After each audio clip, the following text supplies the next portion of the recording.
क्या आप जानते हैं कोरोना वायरस, जिसे कोविड-19 भी कहा जाता है, पूरी दुनिया को झंझोड़ कर रख दिया था। लाखों लोगों ने अपनी जान गंवाई, परिवारों ने अपने प्रियजनों को खो दिया, कई बच्चों ने अपने माता पिता को हमेशा के लिए भी खो दिया था। आज भी कोरोना की याद से लोग सहम से जाते हैं, क्योंकि ये महामारी इतनी भयानक थी। क्या कभी ये सवाल उठ सकता है कि इस वायरस के फैलने के लिए जिम्मेदार देश यानी चीन पर कोई कानूनी कार्रवाई हो सकती है? ये सवाल आज की चर्चा में है और इसके पीछे एक बड़ी वजह है।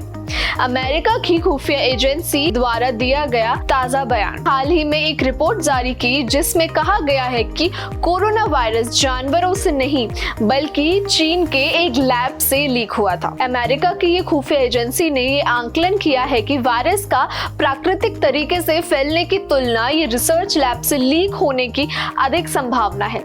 हालांकि चीन पहले से ही इन आरोपों को नकारता आ रहा है और कहता है कि पश्चिमी मीडिया और अमेरिकी सरकार सिर्फ अफवाह फैला रही है।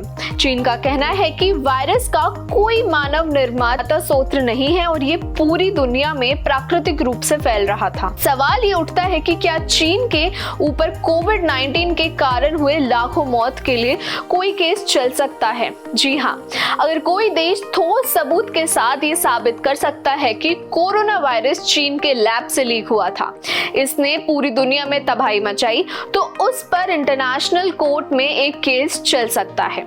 इंटरनेशनल कोर्ट ऑफ जस्टिस यानी ICJ वह जगह है जहां देशों के बीच ऐसे विवाद का समाधान किया जाता है।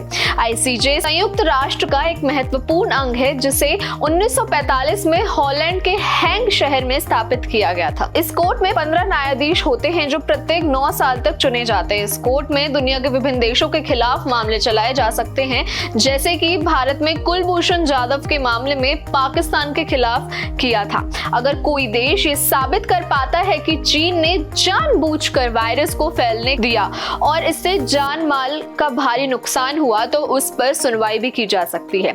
हालांकि ये सब काफी जटिल और संवेदनशील मामले हैं। चीन पर मुकदमा चलाना और उसे दोषी ठहराना कोई आसान काम नहीं है। इसमें कई कानूनी और राजनीतिक दांव पेच होते हैं, लेकिन अगर ये मामला कोर्ट तक जाता है तो ये पूरी दुनिया के लिए एक ऐतिहासिक पल होगा। ये देखना होगा कि समय के साथ इस मामले में और क्या क्या खुलासे होते हैं।